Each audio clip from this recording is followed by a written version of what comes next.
Viva Voz, com Vera Magalhães.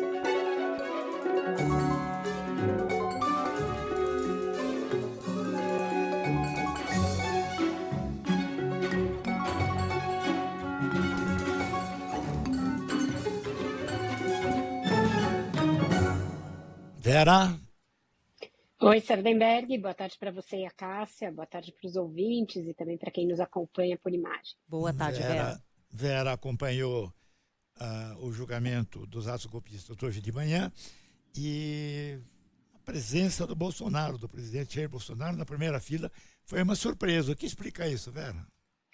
Foi uma surpresa total. A gente estava lá nos comentários ao vivo do Globo, eu estava falando com algumas fontes que estavam lá dentro, e aí uma fonte falou para mim, ele acabou de entrar na sala. Ele quem? Aí, Bolsonaro, quase caí para trás. E aí a gente até foi quem noticiou primeiro, salvo engano, ali no live blogging do Globo, que ele estava na sala da primeira turma. Foi uma decisão que ele vinha amadurecendo, ele estava mantendo um certo mistério a esse respeito, sobre ir ou não. Fez isso numa live ontem, na qual ele participou junto com o Tarcísio, manter o mistério no ar.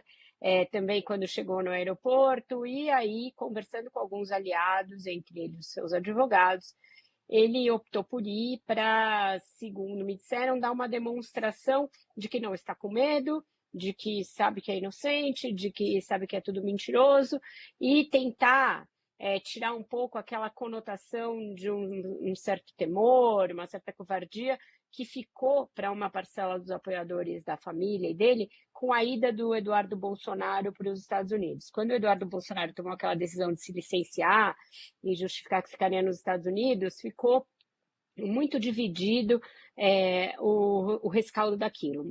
Alguns comprando a tese de coitados, estão sendo vítimas de perseguição, mas muita gente, inclusive aliados, dizendo que aquilo denotava covardia, que mostrava que, olha, o Bolsonaro está disposto a fugir.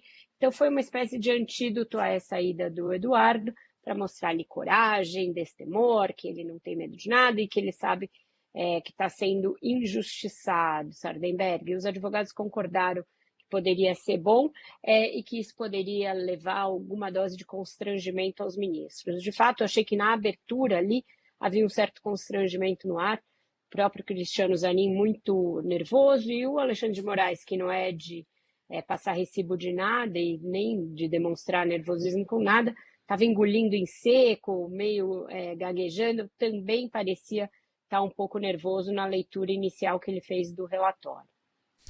Agora, sobre as defesas, né? Nós já comentamos aqui, não houve uma atuação combinada entre os advogados, né? Cada advogado escolheu o seu caminho, e houve também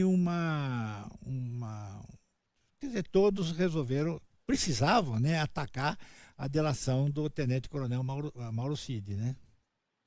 Exato. Se todos tivessem adotado só essa estratégia conjunta de atacar a delação, pedir a sua anulação, dizer que ela não para em pé, que ela não contém provas, isso poderia beneficiar a todos.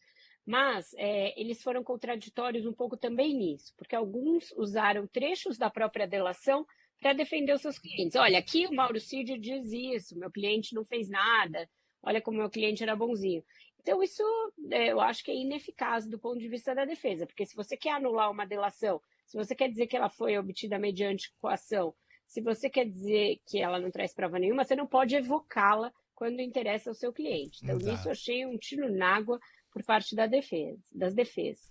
E, por outro lado, essa estratégia de dizer, olha, nessa reunião em que se discutiu a trama golpista, naquela minuta do golpe, não sei o que, o meu cliente não estava, você reforça que as reuniões aconteceram, que a minuta do golpe existia, que havia uma trama golpista, só que você tenta tirar o seu próprio cliente da cena do crime. E isso certamente foi notado pelos ministros, porque eu já falei com alguns deles, e vai ser usado nos votos dele, porque o que a gente está discutindo nesse momento aqui? A admissibilidade da denúncia. Então, precisa haver sinais razoáveis de que houve os crimes para que a denúncia seja recebida e, portanto, a ação penal aberta. Que agora não é hora de se provar nada para condenar ninguém. Você vai tornar as pessoas réus com base numa certa dúvida razoável de conduta. Então, só as pessoas, os advogados, dizendo, olha, houve essa reunião, mas o meu cliente não falou, houve essa reunião, mas veja, o meu cliente ficou quietinho ali no canto dele, para os ministros já é uma comprovação, uma admissão por parte das defesas de que o que houve ali era grave e que, portanto, tem razões de sobra para se abrir uma ação penal. Então, eu acho que a defesa não foi muito bem. Quem foi melhor foi o Celso Vilardi, que fez uma defesa ali mais técnica e apontou uns lapsos temporais nos quais ele tem razão, porque ele diz, olha, a trama golpista tinha toda ela o objetivo de impedir a posse de um governo eleito, mas a linha do tempo volta lá atrás, a 2021, quando não havia nenhum governo eleito. Então, essa é uma observação que ele faz, que tecnicamente mostra uma fragilidade na narrativa do Gonê. Mas isso é de é secundário, porque o que o Gonê diz é que o Bolsonaro, antes mesmo da eleição, já estava disposto a, dependendo do que fosse o resultado, não reconhecer a vitória do Lula e não passar o cargo. Então, tem ali, ele faz ali um jogo de palavras e brinca com essa coisa, brinca não, mas aponta esse lapso temporal como uma tentativa de mostrar, olha como a denúncia é frágil. Mas não deverá ser central na análise dos ministros, Sardenberg. Vera, continuamos amanhã, Vera. O assunto continua. Muitíssimo obrigado e até amanhã e até logo mais no Ponto Final, às 18 horas. 18 horas, já deverá ter acabado de terminar. Espero vocês. Até lá. Exatamente. Até mais. Até mais.